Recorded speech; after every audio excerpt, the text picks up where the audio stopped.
Bien, à l'ordre, s'il vous plaît, chers collègues, je constate que nous avons quorum. Nous pouvons donc amorcer nos travaux. Je vous souhaite à tous un bon matin. Comme vous le savez, notre commission est réunie afin de poursuivre les consultations particulières et auditions publiques sur le projet de loi 66, loi concernant l'accélération de certains projets d'infrastructure. Madame la secrétaire, bonjour. Bonjour. Re-bienvenue parmi nous. Vous nous avez manqué. Y aurait-il des remplacements ce matin? Oui, M. Simard. Alors, Mme Melançon-Verdun est remplacée par M. Arcamont-Royal-Outremont. M. Ouellet-René-Lévesque est remplacé par M. Godreau-Jonquière. Et aussi, Alors, bienvenue à ses collègues. Y aura-t-il des votes par procuration aujourd'hui, Madame la secrétaire? Oui. Excusez-moi. Alors, M. Toin-Rousseau votera par procuration pour M. Asselin, Vanier-les-Rivières et Mme Foster, Charlevoix, Côte-de-Beaupré. Et M. Barrette-Lapinière votera par procuration pour M. Fortin-Pontiac. Alors, aujourd'hui, nous entendrons, comme hier, par visioconférence, 3 captations regroupant 4 groupes différents. Nous commençons ce matin par le Centre québécois du droit de l'environnement. Nous sommes en présence de Mme Geneviève Paul et d'Anne-Sophie Doré, à qui je souhaite la bienvenue. Mesdames, vous savez que vous disposez d'une période de présentation de 10 minutes. Alors, nous vous écoutons. Je vous remercie, M. le Président. Bonjour, Mme la ministre, distingués membres de la Commission. Donc, Geneviève Paul, directrice générale du Centre québécois du droit de l'environnement, et je suis accompagnée d'Anne-Sophie Doré, avocate au sein de notre organisation. Je vous remercie pour l'opportunité de m'adresser à vous aujourd'hui sur ce projet de loi. Le CQDE a à cœur une relance forte, efficace, et pour qu'elle soit efficace, cette relance doit être, selon nous, juste, verte et durable. On comprend que le projet de loi 66 s'inscrit comme un des éléments d'une relance. Nous étions devant vous en juin pour les débats portant sur le projet de loi 61. Malheureusement, il semblerait que notre préoccupation principale n'ait pas été entendue, c'est-à-dire qu'on demeure profondément inquiète de constater que l'approche préconisée par ce projet de loi est une approche qui abaisse finalement les exigences en matière d'environnement et d'aménagement du territoire. Selon nous, il y a des solutions administratives qui existent et donc ce n'est pas justifié de modifier de manière aussi significative les règles applicables, mais c'est aussi profondément inquiétant pour nous parce que ça vient ouvrir la voie à un affaiblissement permanent de la protection environnementale au Québec et on voit déjà, y compris dans le cadre des travaux sur ce projet de loi, que certains acteurs s'empressent de réclamer que de telles mesures soient permanentes. Donc, je vais concentrer mes remarques aujourd'hui sur 5 aspects particulièrement qu'on considère plus problématiques du projet de loi et nos recommandations pour y répondre, à savoir l'abaissement des exigences environnementales et d'aménagement, l'affaiblissement de la procédure d'évaluation d'impact, la limitation de la participation du public, les risques pour les milieux humides et hydriques et la portée du projet de loi. Donc, d'abord, selon le CQDE, c'est important de renoncer à abaisser les exigences environnementales à plus forte raison pour les projets qui posent un risque élevé pour l'environnement, comme les autoroutes. Avec respect et contrairement aux déclarations publiques, notre analyse du projet de loi, ce qui en ressort est qu'il s'agit bel et bien d'un affaiblissement afin d'autoriser plus de projets, plus vite et avec moins de débats. Même chose, sans toutefois entrer dans le détail, pour les mesures d'accélération qui permettent de contourner finalement la planification territoriale, donc de faire contourner en quelque sorte les outils d'aménagement et d'urbanisme et ainsi augmenter les risques de perte de milieux naturels. Ce que le projet de loi fait, selon notre analyse, c'est d'abord, par exemple, de traiter des activités considérées comme ayant un risque environnemental modéré de la même manière qu'on le ferait si elles avaient un risque plutôt faible ou négligeable, donc sans exiger d'autorisation environnementale. Avec en plus des contrôles par le ministère qui ne seraient pas forcément obligatoires et une simple obligation pour les promoteurs de conserver les documents sans que ceux-ci soient rendus publics. Selon nous, il n'y a aucune urgence qui peut justifier que ces renseignements-là importants ne soient pas rendus obligatoirement publics, notamment sur le registre environnemental. Bon, petite parenthèse pour mentionner que le registre, ce fameux registre, on l'attend toujours, 3 ans après l'entrée en vigueur de la réforme et c'était vraiment une des avancées clés de celle-ci. Tout ça dans un contexte, il nous semble important de le rappeler, où le régime d'autorisation environnementale au Québec vient juste d'être réformé et qu'on adoptait quelques jours à peine avant le dépôt du projet de loi la dernière pièce maîtresse de cette réforme que vous connaissez bien, le règlement encadrant les activités en fonction de leur impact sur l'environnement, le fameux RAFI. Les intervenants qui ont parlé de délai indu dans la procédure d'autorisation ministérielle font référence à une réalité qui n'existera plus dans 2 mois quand le RAFI entrera en vigueur. Vous le savez, l'accent a justement été mis sur la réduction des délais et l'amélioration des processus administratifs, en plus de créer des procédures distinctes en fonction du risque environnemental associé au projet. C'est vraiment au cœur de la réforme et du RAFI. Donc, c'est difficile pour nous de dire qu'on comprend mal comment on peut dire que ça ne fonctionne pas parce qu'on ne l'a pas encore testé. Donc, pourquoi le mettre de côté alors qu'il n'est pas encore entré en vigueur et que ça a quand même représenté, évidemment, pour les équipes dédiées au gouvernement aussi, un chantier de travail colossal. Par ailleurs, en fait, sur la liste des projets à l'annexe 1, pour la majeure partie d'entre eux, et sous réserve évidemment de pouvoir connaître l'ensemble des détails associés à chacun de ces projets-là, mais pour la majorité, ils passeraient déjà donc par la voie rapide normale puisqu'ils ne nécessiteraient pas d'autorisation ministérielle. Et là, je fais notamment référence aux écoles et aux maisons des aînés. Donc, pourquoi, on pose la question, venir amputer des exigences environnementales en les présentant comme si c'était nécessaire là, pour réaliser ces projets-là, d'une part. D'autre part, ce que vient faire le projet de loi par rapport, cette fois-ci, aux projets qui présentent des risques élevés pour l'environnement, comme des projets d'autoroute, le projet de loi vient modifier de manière substantielle la procédure d'évaluation et d'impact sur l'environnement en faisant essentiellement 2 choses. Premièrement, on vient retirer la possibilité pour tout citoyen de demander une audience publique sur les projets visés par les mesures d'accélération. En faisant ça, on vient finalement mettre de côté la plus ancienne et la plus connue forme de participation du public au Québec en matière d'environnement, donc les audiences publiques ouvertes à tous et toutes. Et c'est d'ailleurs ce qui a démarqué le Québec en 1978 comme pionnier. Donc là, en limitant la consultation à des consultations principalement ciblées ou à de la médiation à huis clos, on crée, selon nous, un autre précédent qui est dangereux, qui n'est pas nécessaire, alors même que les consultations ciblées devaient être utilisées avec parcimonie quand elles ont été introduites là, dans la réforme de la LQE en 2018. Et là, je n'aborde même pas les projets à risque élevé dans l'annexe 1 pour lesquels on suggère carrément là, de les soustraire de la procédure du BAP. Selon CQDE, c'est essentiel qu'on puisse garantir la possibilité pour le public de demander la tenue d'audience publique pour tout projet soulevant des préoccupations. Ça permet d'améliorer le processus en autant évidemment que la demande ne soit pas jugée frivole. Il va de soi. Deuxièmement, ce que ça vient faire pour les projets à risque élevé, c'est que ça fait en sorte qu'une étude d'impact remise par un promoteur serait automatiquement considérée comme étant recevable par le ministre. Donc là, ce que ça fait, cette proposition-là, c'est que ça vient retirer au ministre de l'Environnement un des rares nouveaux pouvoirs qu'il a obtenus dans le cadre de la réforme de la LQE concernant la recevabilité des études d'impact, comme la possibilité de mettre fin à une évaluation environnementale si, par exemple, l'étude d'impact est incomplète ou si les réponses aux questions soulevées ne sont pas fournies. On a beaucoup parlé, troisième point, des milieux humides dans les derniers jours. Il a souvent été mentionné que ceux-ci étaient préservés par le projet de loi. Je vais m'en tenir ici, vu le temps limité, à mentionner que selon notre analyse du projet de loi, on s'éloigne quand même de l'objectif de 0 perte nette de milieux humides et hydriques sur le territoire québécois, objectif qui est bien entendu reconnu dans la loi sur la qualité de l'environnement. Une des notions fondamentales qui est liée à cet objectif-là repose sur le principe d'évitement. Et quand on parle d'évitement, c'est quand on peut garantir qu'on va supprimer totalement un impact. Sinon, on parle de minimisation. Là, le projet de loi, il parle essentiellement de mesures de protection temporaire qui seraient prises durant les travaux. Il est davantage, en fait, question de normes de gestion de chantier que de réelles mesures écologiques. Si on considère qu'une remise en état est possible 1 an après les travaux, dans le fond, ce que le projet de loi vient faire, c'est qu'on accélère le processus et le promoteur n'a pas à se poser les mêmes questions concernant les mesures d'évitement et de réduction là, qui seraient les plus adéquates et spécifiques pour son projet. Donc, l'évitement, ça demeure quand même l'étape cruciale de la séquence d'atténuation. Et sans le respect de cette première étape-là, ça nous semble difficile, voire illusoire, là, de parler de l'atteinte de notre objectif de 0 perte nette. Et on connaît le stade critique des milieux humides et hydriques au Québec et les conséquences associées à leur perte. Selon nous, il faut faire de leur préservation une priorité. Enfin, on interprète certains articles, par exemple les articles 42 et 43, comme pouvant éventuellement permettre, et là je fais référence à la portée là, du projet de loi, comme pouvant éventuellement permettre à d'autres projets de loi qui ne sont pas nécessairement identifiés à l'annexe 1 de bénéficier en partie de mesures d'accélération. À cet égard-là, nous apprécierions obtenir vos éclaircissements, Madame la ministre, sur ce point et aimerions bien entendu suggérer que l'intention du législateur soit explicitement indiquée à ce propos là, dans le projet de loi.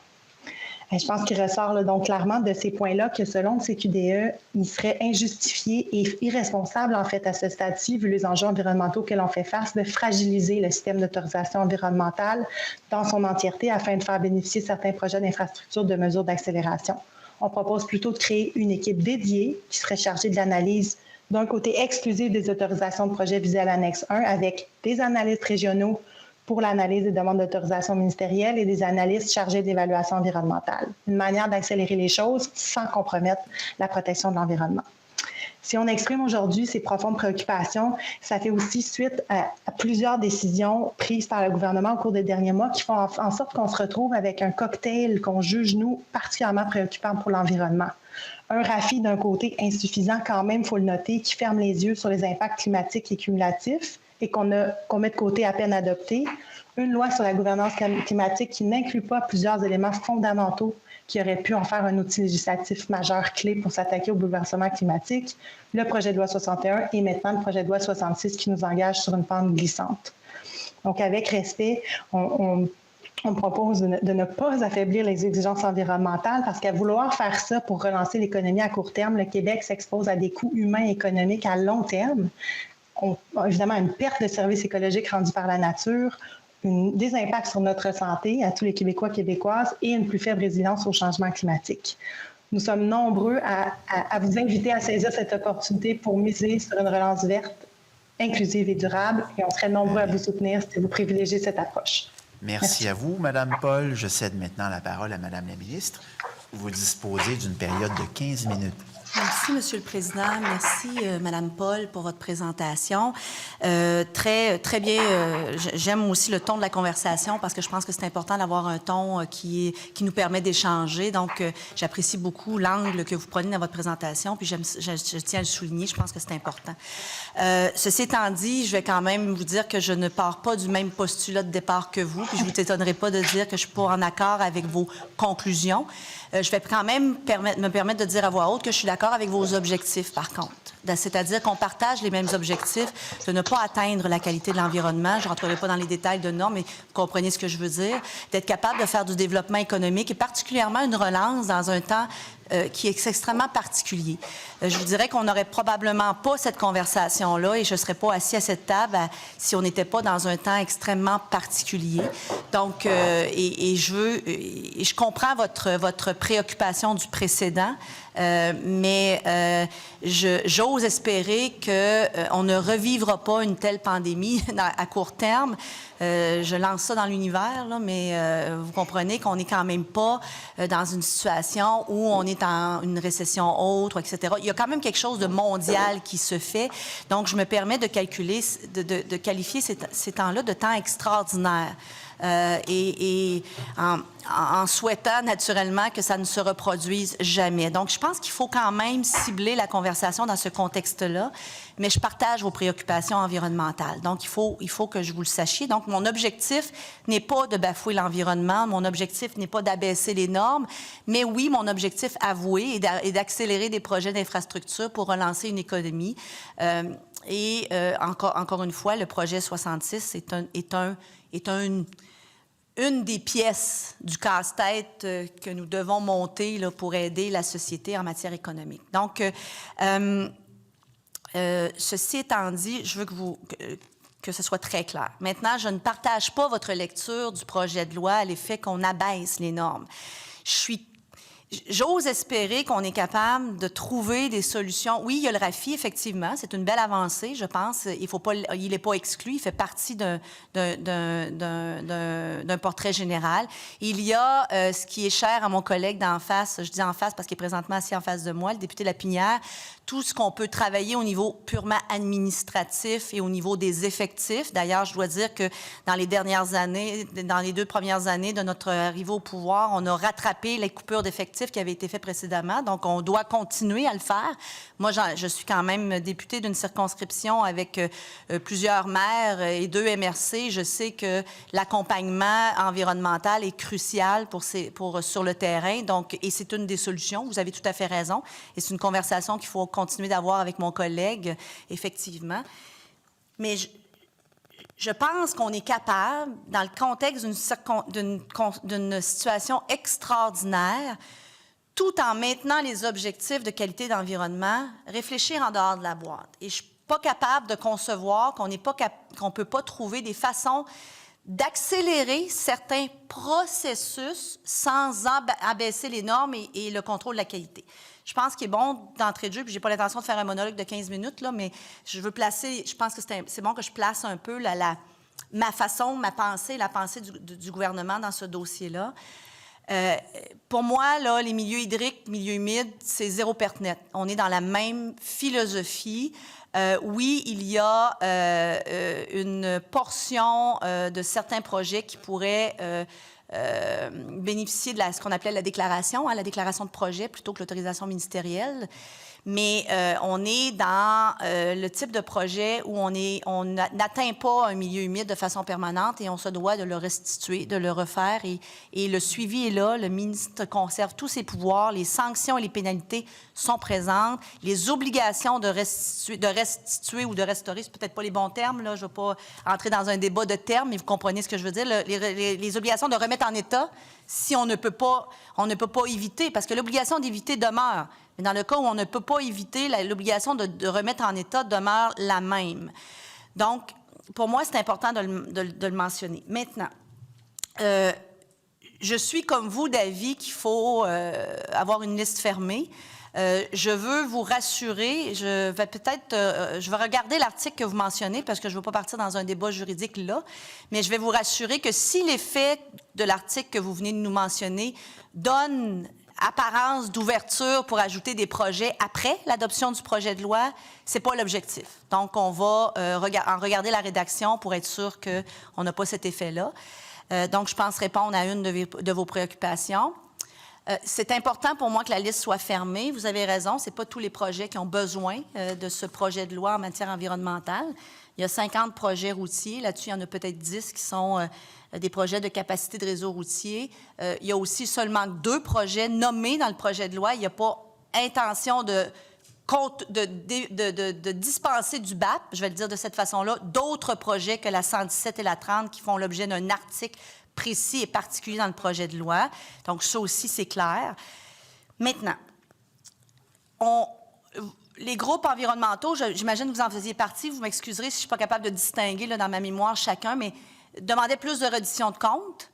On en fournit plus. Je suis très intéressée à vous entendre un peu plus sur la possibilité de rendre publics les documents, toute l'histoire de la déclaration de projet, là, puis le processus pour que vous ayez un regard, parce que mon objectif, c'est comme on a 181 projets, c'est que vous, comme nous, le gouvernement, comme le ministère de l'Environnement, puissent suivre de près ces dossiers-là, justement pour s'assurer que les normes sont respectées en tout temps, dans un temps extraordinaire. Donc, peut-être vous entendre un peu plus sur les possibilités peut-être d'élargir la reddition de comptes ou de rendre publics certains documents qu'on pourrait peut-être étudier avec sérieux pour que vous ayez plus de regard puis une attention plus particulière. Et s'il y a, Dieu nous en préserve, des alertes à sonner environnementales, que vous soyez capable de le faire. Donc, peut-être m'entretenir un peu plus sur ce sujet-là, s'il vous plaît. Comment on peut faire pour vous... Je comprends qu'on ne sera jamais d'accord, puis ça, là-dessus, on va se mettre d'accord d'être en désaccord, mais comment je peux faire pour me rapprocher le plus possible, tout en maintenant mon objectif d'accélération de mécanismes qui pourraient au moins vous rassurer sur le suivi qu'on va en faire? Merci, Mme Paul. Je vous remercie, Madame la ministre, pour ces éléments, nombreux éléments de réponse. C'est très apprécié. Je vais essayer d'y répondre en ordre et je passerai également la parole à ma collègue, Maître Doré. D'abord, d'emblée, je tiens à mentionner évidemment qu'on reconnaît aussi le caractère exceptionnel, extraordinaire de la situation et évidemment le travail colossal là, que ça implique pour l'administration, pour le gouvernement, bon, vous l'avez dit, là, sur la scène mondiale. Tout le monde a bien hâte de sortir de cette situation-là et justement... Vous avez parlé de temps extraordinaire. On se trouve en temps extraordinaire et c'est d'autant plus important pour nous, donc, d'assurer une relance qui passe par une gestion responsable du territoire parce que vous serez, je pense, d'accord avec moi là-dessus. On ne veut pas générer davantage de coûts sociaux pour la santé et environnementaux, écologiques pour la population du Québec. Et donc, c'est dans cette perspective-là qu'on fait nos recommandations parce que, et là, on n'entrera pas dans les détails, mais vous l'aurez vu, les scientifiques mondiaux lancent des cris d'alarme, oui, sur la biodiversité, mais ils sont très clairs aussi sur les liens entre la protection de la biodiversité et notre résilience, y compris face à l'émergence de conditions qui peuvent favoriser, en fait, l'émergence de pandémie notamment. Et donc, souligne à quel point c'est d'autant plus important et urgent aujourd'hui en 2020 qu'on fasse tout ce qui est en notre pouvoir pour protéger notre territoire et la biodiversité. Et on oublie souvent, malheureusement, les nombreux services rendus par la nature et à quel point on est... évidemment intimement liés avec notre territoire, c'est normal. Et donc, je suis complètement d'accord avec vous quand vous dites qu'il faut penser en dehors de la boîte, et c'est ça que CQD appelle, et on n'est pas tout seul, évidemment, vous l'aurez vu, là, on est plus de 80 juste cette semaine, syndicats, organisations sociales de défense des droits, ordres professionnels, groupes environnementaux, etc., à justement... alerter sur le fait que là, ce que le projet de loi fait, selon nous, ce n'est pas penser en dehors de la boîte, c'est au contraire continuer à opposer économie et environnement. Et on voit le résultat que ça a donné aujourd'hui, bien avant votre administration, évidemment, mais ça nous a amené dans une situation où le territoire est dans un état critique à plein d'égards. Et je ne parle pas seulement des milieux humides et hydriques. Donc, oui, à penser en dehors de la boîte. Et on est chanceux au Québec, il y a une force de proposition incroyable, y compris du milieu des affaires, pour nous aider à penser la relance à travers des projets structurants, mais qui ne vont pas venir compromettre notre capacité à la fois à, évidemment, relancer l'économie parce que COVID, en raison de ses conséquences, mais aussi à répondre à ce qu'on a dans j'allais dire ce qui s'en vient, mais on l'a déjà. Les bouleversements climatiques se font déjà ressentir, puis ça va nous coûter cher à plusieurs niveaux. Donc, c'est d'autant plus important pour nous de miser sur une approche différente. Je suis rassurée de vous entendre sur la liste. Merci. Et effectivement, ça nous fera plaisir d'échanger ultérieurement, mais effectivement, lu de façon autonome, ces articles-là nous soulevaient un doute pour nous. Et si l'intention est claire, d'une part, mais ça n'empêche pas, évidemment, comme vous savez par ailleurs, que selon nous, c'est pas l'approche qui devrait être préconisée. On devrait... notamment pour les projets à risque élevé là, qui ne devraient pas se retrouver sur une telle liste. Quant à la possibilité de rendre publiques des informations, merci également pour votre ouverture. Pour nous, en fait, c'est lié aussi au fait que, comme je le disais d'entrée de jeu, on suggère de traiter des projets qui sont considérés normalement comme ayant un risque modéré, de la même manière qu'un risque faible ou négligeable. Donc, c'est dans cet esprit-là qu'on dit non, il faut quand même que ces informations-là ne soient pas non seulement conservées par le promoteur pour une durée de 5 ans, mais qu'ils soient accessibles pour le public. Et on en profite aussi, évidemment, pour rappeler, je crois que si je ne me trompe pas, 117.5 de la LQE, qui est le registre environnemental, donc le registre parallèle à celui des études d'impact, qui n'est toujours pas en vigueur, là, puis ça fait plus de 3 ans, évidemment, donc on l'attend impatiemment et on sait que c'est important pour les citoyens de pouvoir... C'est un de nos meilleurs outils, finalement, pour garantir la protection du territoire. Madame Paul, je ne veux pas vous interrompre, mais il me reste peu de temps, mais je veux juste peut-être vous entendre justement sur quelque chose. Vous avez parlé de la durée de 5 ans. Je sais que dans un de vos communiqués, vous parliez de peut-être de réduire à 3 ans. Moi, je ne suis pas contre de réfléchir à cette option-là. Le 5 ans a été mis sur la table parce qu'on voulait donner quand même aux 180 projets la possibilité de les utiliser, puis on sait que les projets ne progressent pas tous au même rythme. Alors, peut-être vous entendre, parce que je veux vraiment Moi, je ne veux pas opposer économie et environnement, loin de là l'idée, mais je ne veux pas non plus opposer accélération à normes. Pour moi, il y a ces deux choses différentes. Des contrôles, des mesures de contrôle peuvent être repensées sans que les normes soient abaissées. Et c'est là-dessus que si vous voulez le faire dans un deuxième temps, et vous pouvez nous faire des propositions. Moi, je veux qu'il y ait un effet d'accélération, c'est l'objectif. Mais l'objectif n'est pas de rabaisser les normes et je pense qu'on a trouvé un juste équilibre en limitant la liste, comme vous le demandiez, en ayant de la reddition de comptes pour que vous puissiez faire un suivi adéquat. Et justement, si on voit que sur certains projets, en bon français, on est en train de rentrer dans l'arbre, là, je ne vais pas faire... Mais on pourra corriger parce que l'idée, c'est que les normes demeurent exigeables, les normes, naturellement, que le ministre de l'Environnement garde ses contrôles, que les pénalités soient là, donc on ne change pas la finalité, si on veut, OK? Mais sur le 3 ans versus 5 ans, vu qu'il reste 2 minutes, j'aimerais peut-être vous entendre là-dessus. En fait, on n'a pas formulé de recommandation précise sur la durée, mais on questionnait la période de 5 ans qui, selon nous, était... Mais on l'a soulevé quand même dans notre mémoire, okay. Qui, selon nous, n'était pas justifiée. Pourquoi étendre ça jusqu'à 5 ans? Et c'est parallèle, évidemment, notre remarque principale qui est là, ce qu'on fait... Et là-dessus, avec respect, on est en désaccord, comme vous savez. Pour nous, le projet de loi vient opposer normes et accélération. Nous, ce qu'on propose, c'est des mesures administratives. Elles existent. On le sait, quand on veut mettre les bouchées doubles, on y arrive. On peut y arriver sans affaiblir les normes. Et là, 66 vient créer un régime parallèle, dans le fond, au régime d'autorisation qui vient, comme je le disais, d'être adopté, qui n'est même pas encore en vigueur, qu'on n'a pas encore testé. Donc, c'est dans cet esprit-là qu'on questionnait la durée de 5 ans. Peut-être que ma collègue veut ajouter quelque chose à ce sujet-là. Oui. En fait, je reste simplement rapidement, juste comme vous dites, ça prend du temps de préparer les projets. C'est simplement que la déclaration de projet ou l'étude d'impact doit simplement être déposée. Donc, c'est comme un peu une étape préliminaire là, quand même pour que le projet puisse bénéficier des demandes, des mesures d'accélération. Donc, si c'est peut-être un autre critère aussi qui peut faire en sorte que le 5 ans ne soit pas calculé à partir, par exemple, du dépôt de ces documents-là. Bien, si vous pouvez nous proposer quelque chose puis nous l'envoyer, on va le regarder. L'idée, c'était de permettre, mais naturellement, le 5 ans là, était un peu sur les perspectives de retour à l'équilibre économique là, parce qu'on va avoir des impacts pendant plusieurs années. Mais ça, là-dessus, on est ouvert à regarder vos propositions. Merci, je m'excuse, le temps file rapidement. Merci beaucoup, Maître Doré. Merci. Merci, Madame la ministre. Je cède maintenant la parole au député de Lapinière. Monsieur le député Lapinière. Merci, Monsieur le Président. Madame Paul, Maître Doré, bienvenue encore une fois. J'ai beaucoup insisté pour que vous soyez ici aujourd'hui. La dernière fois, je vous avais dit que vous aviez été d'une clarté remarquable. Vous l'êtes encore aujourd'hui, je tiens à le souligner. Il y a beaucoup de choses. Écoutez, vous avez dit vous-même, et j'en étais content, là, Madame Paul, vous avez dit vous-même que la majorité des projets qui étaient là n'avaient pas besoin d'études environnementales, et c'est le cas. Je suis heureux d'entendre de la bouche de Mme la ministre que, même selon elle, il y en a une dizaine, pas plus, faire un projet de loi pour tout ça.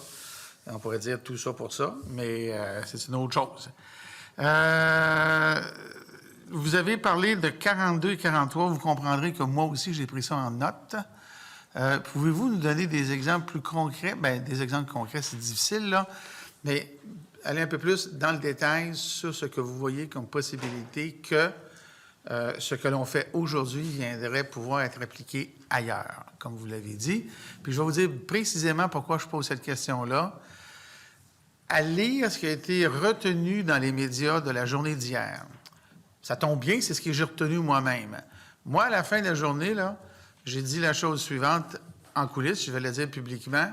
Je commence à avoir la certitude que 66 est un laboratoire, une expérience pour formaliser dans les prochaines étapes. Et je ne mets pas en cause, ni ne prête d'intention à Mme la présidente du Conseil du Trésor, mais elle fait partie d'un gouvernement qui a un premier ministre. Et moi, je pense qu'actuellement, on fait une expérience pour plus tard étendre ça de façon permanente. Alors, commençons donc par 42-43, là. Dites-nous donc, là, peut-être plus précisément, comment, légalement, vous voyez qu'aujourd'hui, 66 peut aller ailleurs, surtout dans le contexte où tout le monde hier est venu nous décrire 66 comme étant le Saint Graal du développement économique. Maître Doré? Oui. Donc, il y a un des éléments là, qui est super important, c'est qu'il n'y a pas de définition de ce qu'est un projet d'infrastructure dans le projet de loi. Il y a beaucoup d'articles qui font des références à on va permettre une mesure d'accélération pour un projet d'infrastructure, mais sans préciser, par exemple, que c'est un projet d'infrastructure qui est visé à l'annexe 1. Donc, comme il n'y a pas d'article dans le projet de loi qui dit toutes les mesures d'accélération du projet de loi seront applicables seulement pour l'annexe, ou encore qu'il n'y a pas de définition de ce qu'est un projet d'infrastructure, là, il y a une ouverture. Vous mentionnez 42-43, c'est des articles qui sont plus techniques. Si vous me permettez, moi, je vais vous amener à la comparaison de 23 et 37 parce qu'à mon sens, c'est encore plus parlant. L'article 23 dit qu'un offre... Je vous interromps, Maître Doré. C'est sûr que si ma vis-à-vis prenait la parole maintenant, elle vous dirait que non, tout ce qui est dans le projet de loi est limité aux 181 projets, il n'y a rien d'autre. Je vous dis juste ça comme ça pour que vous puissiez me répondre encore plus précisément et avec plus d'impact. Oui, c'est ça. Bien, vous allez voir que ça devrait, ma réponse devrait vous satisfaire dans ce cas-ci. C'est que si on regarde 23, ça dit simplement qu'un organisme public qui réalise une activité qui est visée à l'article 22 ou 23 va bénéficier de mesures d'accélération. Si on compare à 37, qui parle de la procédure d'évaluation, on précise la présente sous-section s'applique à tout projet d'infrastructure mentionné à l'annexe 1. Donc, le projet de loi prend la peine pour la procédure, les mesures d'accélération pour la procédure d'évaluation environnementale, de préciser que ça s'applique juste au projet de loi, au projet d'infrastructure de l'annexe 1, tandis que pour les mesures d'accélération qui concernent l'autorisation environnementale, on ne prend pas la peine de le préciser. Ce flou juridique-là ne peut pas être éclairé, malheureusement, par des propos tenus dans un point de presse, par exemple, comme c'est pas, ça permet pas d'interpréter une loi. Donc, c'est pour ça que nous, on demande à ce qu'il y ait un article qui précise la portée du projet de loi, parce que, justement, si on compare les articles puis le vocabulaire distinct qui est utilisé selon un article et un autre, bien, il y a une place à une interprétation pour que plus de projets puissent bénéficier des mesures d'accélération, par exemple, prévues à l'article 23. Merci pour les précisions. Allez-y, Mme Paul. Pardon, M. Barrett, si je peux me permettre de rajouter, suite à votre commentaire concernant le risque d'affaiblissement permanent des exigences environnementales, donc au-delà des articles 23, 36, 42, 43, de manière générale, et je pense que c'est important de le réitérer, le message qui est envoyé en demeure un qui est dangereux selon nous, parce que ce qui est envoyé comme message avec ce projet de loi-là, c'est que la manière d'accélérer doit forcément passer par un abaissement des exigences. On a parlé beaucoup du régime d'autorisation environnementale, mais aussi évidemment de ce qui concerne l'aménagement du territoire. Et c'est ça qui est une pente glissante dangereuse selon nous, qu'on doit éviter. On instaure des flous. On vient d'adopter des nouveaux concepts, des nouvelles façons de faire, notamment avec le RAFI, des déclarations de conformité. Là, on parle de déclaration de projet. Donc, que ce soit pour les milieux humides ou de manière générale, le régime d'autorisation environnementale ou les évaluations d'impact, c'est bel et bien un abaissement. Et ça peut ouvrir la voie, justement, à un précédent dangereux qu'on pense important d'éviter. Vous allez sûrement être d'accord, là. Pouvez-vous nous faire parvenir un court tableau là, spécifique des articles qui ouvrent la porte à aller ailleurs que dans le 66 pour qu'on puisse agir en étude détaillée? Merci pour ça. C'est sûr que vous allez dire oui, là, vous êtes posé à me dire ça dans le micro. Alors, autre question. Là, vous m'avez là aussi beaucoup accroché sur le fait, puis vous avez raison, honnêtement, je l'avais échappé celle-là. C'est vrai que le RAFI était une mesure d'accélération d'une part, mais c'est surtout vrai que ça n'a pas été testé. Alors là, ça m'amène à vous poser la question suivante. Est-ce que 66 est en contradiction avec les éléments du RAFI? Sur le plan légal, là, j'entends, administratif. Oui. Peut-être rapidement, Anne-Sophie, si vous pourrez me compléter. Bien sûr qu'il vient, comme on disait, qui est en contradiction ou qui s'inscrit en porte-à-faux avec le RAFI à plusieurs égards. Et un des premiers, c'est ce qu'on mentionnait d'entrée de jeu, c'est-à-dire que Le RAFI, et c'est un des objectifs de la réforme aussi, là, on vient de passer, c'est un chantier colossal, vous vous en rappellerez peut-être, même la première mouture était tellement complexe qu'on a recommencé. Et il y a eu beaucoup de consultations et ça a mené à son adoption en septembre cette année. Il entre en vigueur en décembre. Et l'approche du RAFI, c'est fondée sur les risques faibles, négligeables, modérés, élevés. Et comme on le disait, là, ce que 66 vient faire, c'est prendre tout ce qui serait considéré comme ayant des projets à risque modérés et les traiter comme s'il y avait des risques faibles ou négligeables. Donc, sans exiger de ceux-ci, par exemple, qu'ils obtiennent une autorisation ministérielle. Par exemple, c'est un des éléments pour montrer la différence et comment est-ce qu'on crée un système parallèle, finalement. Je l'avais compris, mais sur ce que faisait le RAFI pour une catégorie, est-ce que 66 vient en contradiction avec ce qui se faisait dans le RAFI? Pas simplement le changement de catégorie, là. Oui, Anne-Sophie, je te laisse élaborer là-dessus, mais effectivement. Oui. En fait, je veux juste préciser ce que fera le RAFI, là, comme il va entrer en vigueur dans 2 mois. Je vous donne un exemple, en fait. Ce qui est créé par la déclaration de projet, c'est presque la même chose que la déclaration de conformité qui est créée par le RAFI. On crée comme une espèce de nouvel outil, une nouvelle façon d'évaluer, mais dans le fond, c'est que je pense que ça va juste créer une forme de confusion aussi avec qu'est-ce que sera la déclaration de conformité, la déclaration de projet. Puis avec le projet de loi 66, en fait, on propose de prendre justement des projets qui sont en autorisation ministérielle en fonction du RAFI, les mettre en déclaration de projet qui est pratiquement la même chose qu'une déclaration de conformité, mais on crée cette espèce de nouvel outil procédural qui abaisse les normes. Je pense que ça va créer quand même justement une confusion, puis aussi une difficulté d'évaluer quels seront les impacts réels du RAFI, notamment sur les projets qui seront présentés par des organismes publics. Bien, je vais vous poser une question encore plus... Elle n'est pas tordue, mais en fait, je pense qu'elle est assez directe. Est-ce que le RAFI et le projet de loi 66, tel qu'il est écrit, peuvent vivre ensemble? Juridiquement parlant. Bien, en fait, parce qu'à la fin de la durée de vie de 66, il va probablement falloir choisir entre un des deux. Bien, en fait, c'est de là aussi qu'on parle d'une pente glissante pour toute la structure de l'autorisation environnementale. Parce que, tu sais, au final, bien entendu, ce sont les promoteurs, ce sont des organismes publics, mais ce sont quand même des promoteurs privés qui mettront en œuvre ces projets-là, qui vont vivre pendant une période de 5, 8, 10 ans avec des mesures d'accélération pour certains projets, donc avec des normes différenciées. Comment est-ce qu'ensuite ils vont pouvoir revenir au RAFI à une application plus serrée des normes environnementales? Bien, nous, c'est une des craintes que nous avons. Et si je peux me permettre d'ajouter, les promoteurs, entre autres, ont été nombreux aussi, évidemment, à participer aux consultations entourant le RAFI.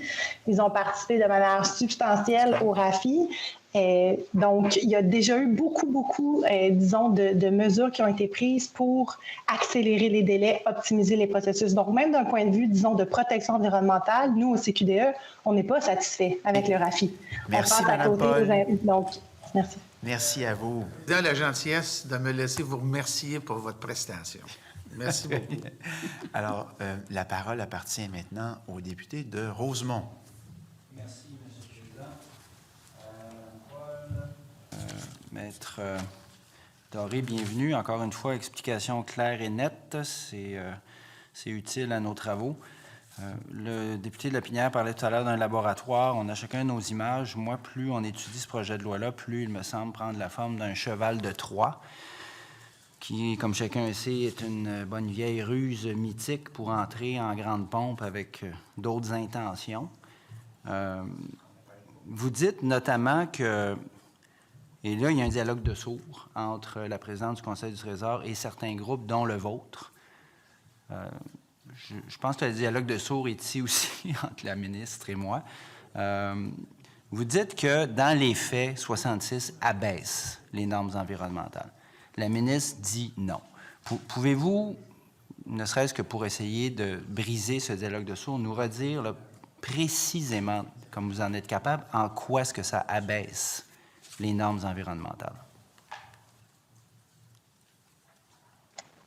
Donc, en fait, le meilleur exemple, c'est ce que j'ai commencé à expliquer aux députés de Lapinière, c'est vraiment la déclaration de projet qui est créée, qui est presque similaire, qui est presque en fait la même chose qu'une déclaration de conformité. Avec la réforme de la LQE, on a créé la déclaration de conformité pour, disons, reclasser certaines activités qui étaient considérées comme ayant un risque faible pour qu'elles soient soumises à une déclaration de conformité plutôt qu'une autorisation ministérielle. Donc, on a classé les activités par une procédure spéciale en fonction de leur impact sur l'environnement. Avec le projet de loi 66, on défait ce classement-là finalement parce que on prend des activités qui sont avec des risques modérés pour l'environnement et on les traite de la même façon que des activités qui ont un risque faible ou négligeable pour l'environnement en les mettant finalement en déclaration de conformité et possiblement dans certaines situations en exemption. Donc, on prend des activités avec un impact modéré sur l'environnement puis on leur impose un traitement différencié. Donc, on diminue la norme de protection de l'environnement. En conclusion... C'est difficile de suivre, M. le Président. Là, si tout le monde parle en même temps, ça devient Vous avez raison. assez complexe. Si ça n'intéresse pas la ministre à ce point-là, j'en suis désolé, là, mais... mais là, c'est parce que c'est déjà difficile à suivre par vidéoconférence, là. Bon. Vous pouvez vous tweeter, là, ou texter, là, si vous voulez, là. Là, M. le député de Rosemont, vous avez passé votre message, c'est pas nécessaire d'en rajouter. On va s'assurer que tout le monde puisse... être à l'écoute des propos de chacun. Alors, on va poursuivre nos travaux. C'est ça. Donc, je pense que tout ça se fait de bonne foi de part et d'autre. On est dans des salles qui sont petites. Alors, mais ceci étant dit, Monsieur le député, il vous reste encore 15 secondes. Veuillez poursuivre, s'il vous plaît. Ah, j'ai terminé. Merci. Ça vous va? Ah ben 15 secondes, qu'est-ce que tu veux? Bien, c'est le temps qui vous restait que bon. je vous aurais réaccordé. Je le donne à mon collègue de Jonquière. Malheureusement, ça ne peut pas se faire comme ça. Alors, monsieur le député de Jonquière.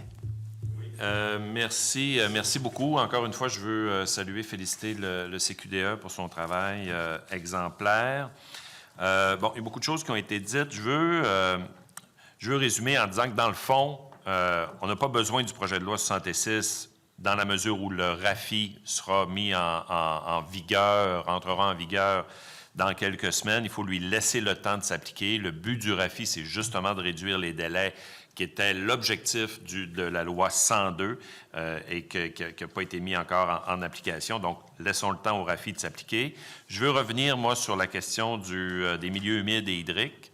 Vous nous dites, dans le fond, que le projet de loi 66 vient écarter le principe de l'évitement pour, au fond, mettre au bénéfice de minimiser et compenser. Alors que l'idée de la loi sur les milieux humides et hydriques était une hiérarchisation des principes. D'abord éviter, si on ne peut pas vraiment minimiser, et sinon compenser. Mais là, la logique du projet de loi 66, dites-moi si je me trompe, c'est on met les trois principes sur le même niveau, de éviter, minimiser, compenser, au lieu de mettre en valeur nécessairement l'évitement. Merci. Madame Paul? Oui, alors je vais laisser ma collègue Marie-Doris sur la question des milieux humides et hydriques. Simplement, M. Gaudreault, pour faire écho effectivement à ce que vous disiez, oui, laissons une chance au RAFI. Et en parallèle, il y a d'autres moyens par rapport au projet à risque élevé là, au niveau de l'évaluation. Parce qu'on n'a pas beaucoup parlé du RAFI, là, mais il faut aussi rappeler que le projet de loi 66 vise à expédier les études d'impact aussi là, et d'évaluation et limiter les possibilités de participation du public qui, normalement, servent à enrichir la manière dont on regarde les enjeux quand on est à considérer là, des projets à risque élevé qui doivent passer nécessairement par la procédure d'évaluation d'examen d'impact.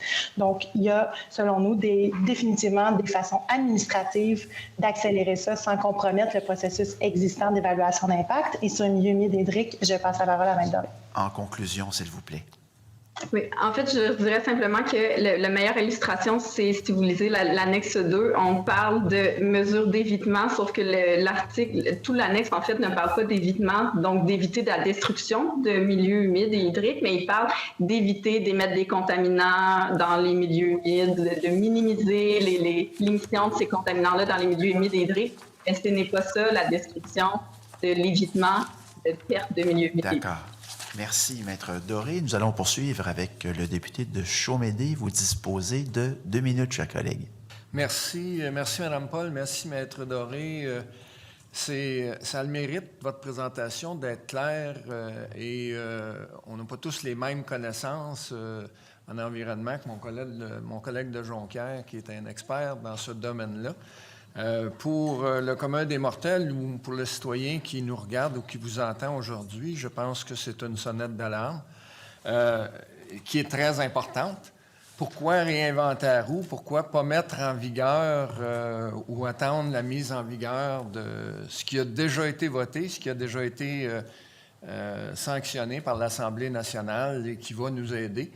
Seriez-vous d'accord avec moi de dire que l'accélération des projets d'infrastructure par le projet de loi 66, c'est peut-être des mesures d'amoindrissement, de mesures contraignantes qui existent déjà et qui ne sont pas encore en application.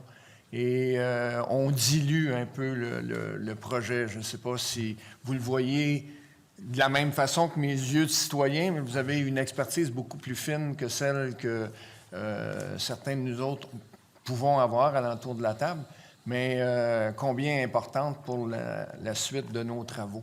Fait que, seriez-vous d'accord à ce que, un peu, on l'a vu hier avec d'autres organismes, qu'on mette en application ce qu'on a déjà, qu'on peut peut-être mettre, je vais prendre une expression anglaise, là, mettre sur pause, mettre sur le hold de certaines dispositions du projet de loi 66 qui pourraient avoir des impacts futurs beaucoup plus importants.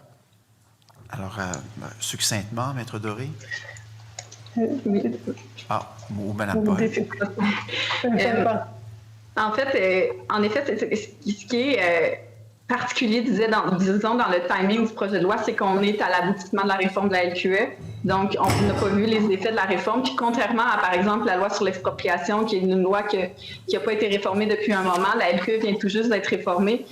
Donc, c'est beaucoup plus dangereux de proposer des mesures alternatives dans ce contexte-là. Très bien. Merci beaucoup. Alors, Mme Paul, Maître Doré du Centre québécois du droit de l'environnement, merci d'avoir été avec nous ce matin et d'avoir contribué à l'avancement de nos travaux. Nous allons suspendre momentanément le temps de recevoir nos prochains invités.